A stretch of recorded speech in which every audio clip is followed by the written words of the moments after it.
देखिए, वर्तमान में मनुष्य के जीवन में क्या आवश्यकता है उसका पूरा ध्यान रखना है।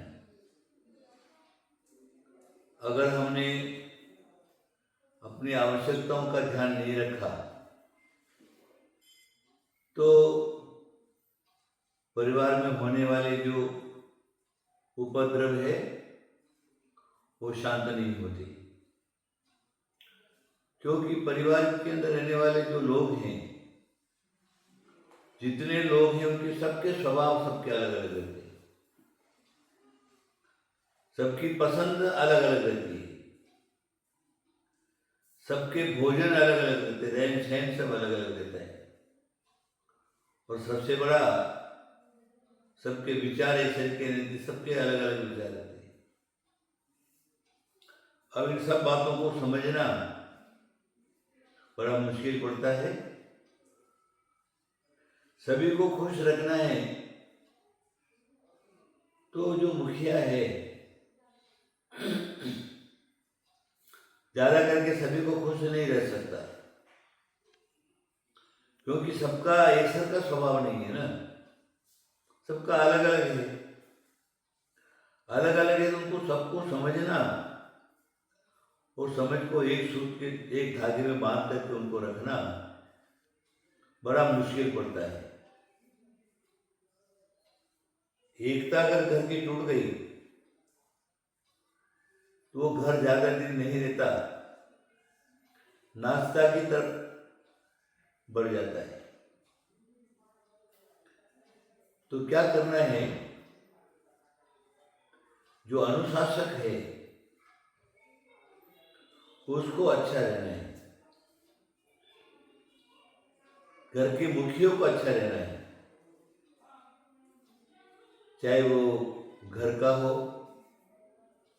चाहे वो पंचायत का हो, चाहे जिला का हो, चाहे देश का हो, चाहे राष्ट्र का हो। ये मुखियाएं अच्छे रहने चाहिए, तब राष्ट्र, देश, पंचायत और घर वो अच्छे रह सकते हैं। जो नायक वगैरह हैं उनके विचार अच्छे होना, तो सबको साथ में लेकर के चलने का उनके अंदर जो है वो आइडिया, और उसके हिसाब से उनको सबको एक हाथ के नीचे रख करके रखना। नीतिकारों ने कहा अनायका नश्यन्ति बहुनायिका, बाल नायिका नश्यन्ति स्त्री नायिका, नश्यन्ति स्त्री नायिका। जो नायक है, अगर जिस घर में नायक कोई नहीं है, नेता नहीं है, मतलब बागडोर संभालने वाला नहीं है, तो अनायक लोग हैं, जिसके घर में अनायक है, सभी लोग अपना अपना अनुशासन करने लगे तो नश्यन्ति वो घर नाश को प्राप्त हो जाते। अनायिका नश्यन्ति बहुनायिका। अनायक है तो नाश हो जाए, क्योंकि वो चलाने वाला नहीं है, और जिसमें बहुनायक है, सभी लोग अपना अपना ईगो की पूर्ति के लिए बोलते हैं, एक दूसरा कोई किसी की सुनता नहीं है, वो घर भी नाश हो जाता है। फिर कहा अनायिका नश्यन्ति बहुनायिका, बाल नायिका नश्यन्ति। बाल है, अभी योग्य नहीं है, उसके अंदर पात्रता नहीं है सबको संभालने की,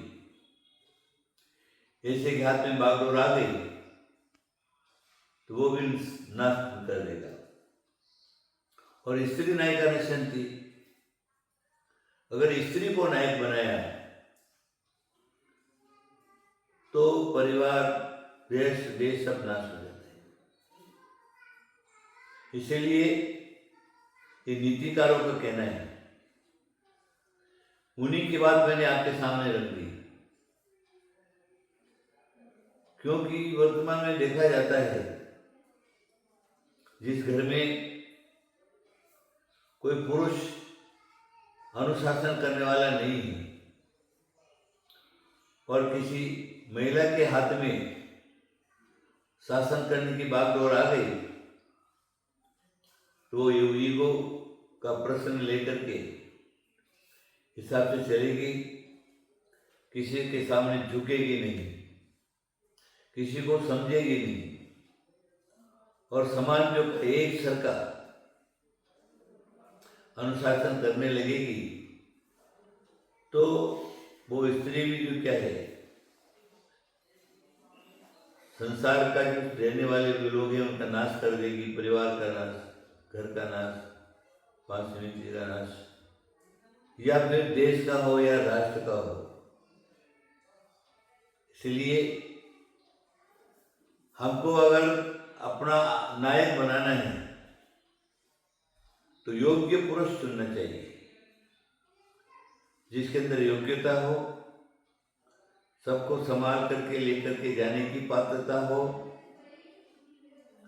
और दूसरे की बात समझने वाला हो, उसको श्रेष्ठ नायक हमारे नीतिकारों ने बताया है। आप अपने घर में भी मेरी बात पर जरूर ध्यान देंगे। अनायका किसी जिस घर में नायका नहीं है वो घर नाता हो नशंति, अनायका नशंति नशंति बाल नायिका, बालक को बना दिया। अभी जिसको संभालने की योग्यता उसके अंदर नहीं है, या स्त्री नायिका, स्त्री को नायक बना दिया, तो घर देश राष्ट्र जो है वो समाप्ति की ओर चला जाता है। इसलिए मेरा क्या कहना है आपको, हम जिसके भी अनुशासन में रहें, अनुशासन की बात माने, अनुशासन के ऊपर श्रद्धा रखें और अनुशासन ने जैसा कहा वैसा रहे। घर परिवार राष्ट्र कभी भी दुखी नहीं हो सकता। जितने भी धर्म हैं, सभी धर्मों में ये अवश्य बताया है कि धर्म को चलाने के लिए भी धर्म गुरु अच्छा होना चाहिए।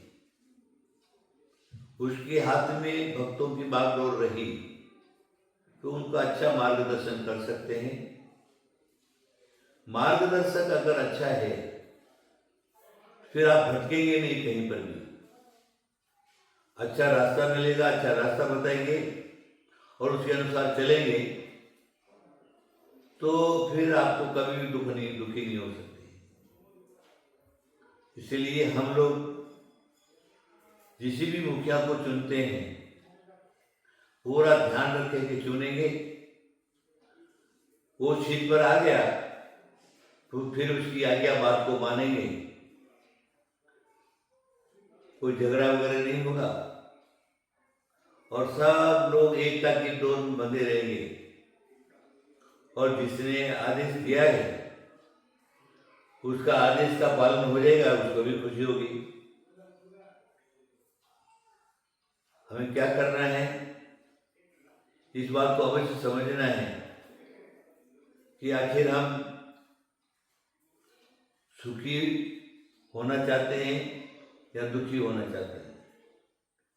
अगर सुखी होना चाहते हो तो अपने घर के नायक को अच्छा बनाइए, उसके ऊपर श्रद्धा रखिए, उसके कहे अनुसार चलिए, आपका घर संसार सुखी रहेगा। सुखी होने का ये रास्ता है। मेरा आपको बहुत बहुत आशीर्वाद आशीर्वाद आशीर्वाद।